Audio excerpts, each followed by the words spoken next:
देखिए, एक तरफ मध्य प्रदेश में पूरी तरीके से आश्वस्त है भारतीय जनता पार्टी, लेकिन राजस्थान में चुनाव नतीजों को लेकर सियासी पारा हाई है, हलचल बढ़ी हुई है। गहलोत के मंत्री प्रताप सिंह खाचरियावास ने नतीजों से पहले बड़ा दावा कर दिया। खाचरियावास ने कहा कि राजस्थान में कांग्रेस की सरकार बनेगी। वसुंधरा मंदिर जाकर देवी से शक्ति मांग रही।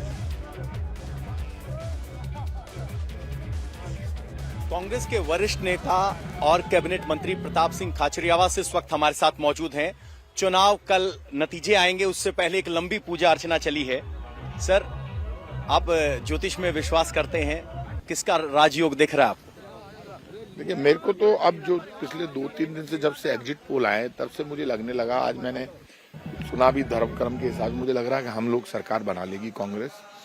और जो कांग्रेस की पूरी पोजीशन है उस हिसाब से हमें लगता है कि हम सरकार बनाएंगे और हमारी पोजीशन बहुत अच्छी रहेगी, मुझे लग रहा है। एग्जिट पोल से आपका नजरिया कैसे बदला? अरे भाई साहब, कैसे नहीं बदलेगा, आप बताइए। हमने काम ओपीएस, जैसे हमने ओपीएस लागू की, ओल्ड पेंशन स्कीम, 7 लाख कर्मचारियों को 12,000 की जगह 50,000 रुपए मिलने लगे। वो बड़ी चर्चा ओपीएस की। तो कर्मचारियों का, मुझे कुछ कर्मचारियों ने कहा, साहब होड़ लगी हुई है, अरे ओपीएस पे डलवा, और ये गड़बड़ कर देगा, ये आरएसएस का, वो बीजेपी आ रहे हो। तो बोले नहीं है भाई, हम तो सब डाल रहे हैं ओपीएस को। सब में ये चर्चा थी कि यदि बीजेपी आ गई तो ओपीएस बंद हो जाएगी, old pension scheme. Old pension scheme बंद होगी तो जिनको मान लो 10, 15, 20 हजार लोगों को पैसा मिल गया, उनसे वसूल करेगी बीजेपी वापस, और बाकियों का बंद हो जाएगा। तो वो अपने बच्चों से सबसे कह रहे थे कि सबको कांग्रेस को वोट करना है। यदि 7 लाख कर्मचारी और उनके परिवार के 28 लाख लोग हमें वोट दे देते हैं तो फिर तो जीत गई कांग्रेस। तो हमें ऐसा लग रहा है वोट हमारी तरफ डाइवर्ट हुआ, तभी तो ये एग्जिट पोल हमारे नाम आ रहे हैं। इससे पहले, एग्जिट पोल से पहले क्या शंका थी, क्या आकलन था? शंका नहीं, देखिए बीजेपी की एक तारीफ करनी पड़ेगी। बीजेपी अफवाह फैलाने में, डराने में, हिंदू मुसलमान को मुद्दा बनाने में बड़ी मास्टर है। बीजेपी एकमात्र ऐसी पार्टी है कि जिस देश में प्रधानमंत्री हिंदू होता है, बीजेपी सत्ता में होती है, जो हिंदू कार्ड की राजनीति करती है, वो हिंदू को डराकर वोट लेती है कि हिंदू के नाम पर वोट दो, मुसलमान को वोट मत दो। तो क्या आप भी डर गए थे जो 50-60 का आंकड़ा? मैं डरता मैं किसी से नहीं, लेकिन चुनाव से तो होच-पोच होता ही आदमी। जो बीजेपी सिर्फ हिंदू के नाम पर वोट मांगती है, बीजेपी के पापियों को ये समझना चाहिए, हिंदू प्रधानमंत्री, मुख्यमंत्री हिंदू, प्रताप सिंह खाचरियावास खुद राजपूत हिंदू, फिर भी हिंदू खतरे में है। तो पापियों, ये बताओ, क्या हिंदू इतना कमजोर और कायर है क्या?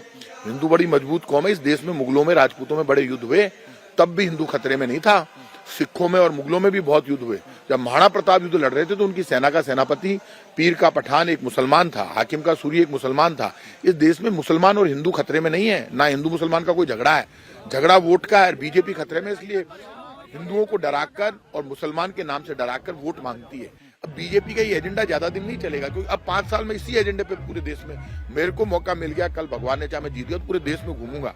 और बीजेपी का ये मुद्दा कभी भी रिन्यू नहीं होने दूंगा। मैंने कहा था कि बीजेपी 25 तारीख के बाद हिंदू मुसलमान के मुद्दे पर नहीं बोलेगी। और बीजेपी के जो पापी लोग, कार्यकर्ता बीजेपी का, आरएसएस का, और बीजेपी के जिस नेता ने गंदगी फैलाई पार्कों में कि मस्जिद बनने वाली है, मुसलमान जीत जाएंगे, अरे पापी, तूने गलत बात बोली है। गीता में भगवान कृष्ण ने कहा है कि यदि तू गंदी नीयत के साथ, षड्यंत्र के साथ, बेवजह सच्चाई को छुपाकर षड्यंत्र से किसी के खिलाफ झूठ बोलकर, गलत प्रचार करके उससे उसका भाग्य छीनने की कोशिश करेगा, तो मैं तेरा साथ नहीं दूंगा। तू पाप के रास्ते पर होगा, उस पाप का परिणाम तुझे भुगतना पड़ेगा, और बीजेपी को भुगतना पड़ेगा। बीजेपी को भुगतना पड़ेगा। कितनी सीटों का अनुमान है? बीजेपी के नेताओं ने कहना शुरू कर दिया है कि जोड़ तोड़ के लिए बेंगलोर में रिजॉर्ट बुक हो चुके। अब बीजेपी के नेता कह रहे हैं कि हमने रिजॉर्ट बुक करा लिए। मेरे समझ आ रही, मतलब मुझे तो पता नहीं है और बीजेपी को पता है। तो बीजेपी के पास दिन भर और कोई काम नहीं है। बीजेपी सिर्फ ये देखती रहती है कांग्रेस क्या कर रही है। चुनाव में भी बीजेपी सिर्फ ये कह रही थी कांग्रेस ने ये कर दिया, कांग्रेस ने वो कर दिया, कांग्रेस वो कर दिया। हमने ही पूछा आपने क्या किया, वो तो बता दो। खुद का नहीं बताते, सिर्फ हमारे बारे में बात करते रहते हैं। बीजेपी वालों को धन्यवाद, तो खुद के बारे में बताने के लिए कुछ नहीं उनके पास, चर्चा हमारी है। मामला नजदीकी हुआ तो किसको लग रहा है आप मैनेज अच्छे से कर पाएंगे, या बीजेपी का सभी भी चांस? आप यदि 100 से 90 के बीच में आंकड़ा रहता है और हमारी एक सीट भी बीजेपी से ऊपर आती है तो हम सरकार बना लेंगे। वहीं बीजेपी के नेता कह रहे हैं, एग्जिट पोल कुछ गए हैं, हम 125 सीटें जीत रहे हैं, हम अपना रिवाज कायम रखें। नकटे हैं ना एग्जिट पोल को मानते हैं, ना सर्वे को मानते हैं, ना वोटर को मानते हैं, ना काम को मानते हैं।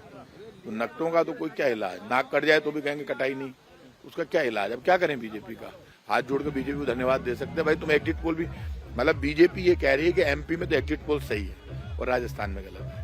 हम कांग्रेस बीजेपी के नेता हम दोनों कम नहीं है। जब हमारे हिसाब से कोई एग्जिट पोल आता है कांग्रेस के हिसाब से तो कांग्रेस खुश होती है, बीजेपी के हिसाब से आता है तो बीजेपी खुश होती है। तो हम नेताओं से सावधान रहो, सच को भैया वोटर से मैं कहता हूँ कम से कम इस हिंदू मुसलमान के मुद्दे पर किसी की मत सुनो, खुद के दिल की सुनो। वसुंधरा राजे आज मंदिर पहुंची थी, उन्होंने भी अपनी मुलाकातें शुरू कर दी हैं, राज्यपाल से मुलाकात हुई है, संघ के नेताओं से। क्या लगता है बीजेपी की तरफ से वसुंधरा राजे ने कमान संभाल ली? बीजेपी की तरफ से संभाली या नहीं संभाली, वसुंधरा जी ने ये बता दिया कि मैं भी हूँ, ज्यादा गलत में मत रहना, ज्यादा होशियारी करोगे तो तुम्हारा दाव उल्टा पटक दूंगी बीजेपी का। नाम मेरा वसुंधरा है, ये कह दिया वसुंधरा जी ने, शो कर दिया कल गवर्नर के यहाँ जाके, और वो मंदिरों में जाके शक्ति ढूंढ रही है। बीजेपी उनसे शक्ति छीन रही है, वसुंधरा जी शक्ति ले रही है।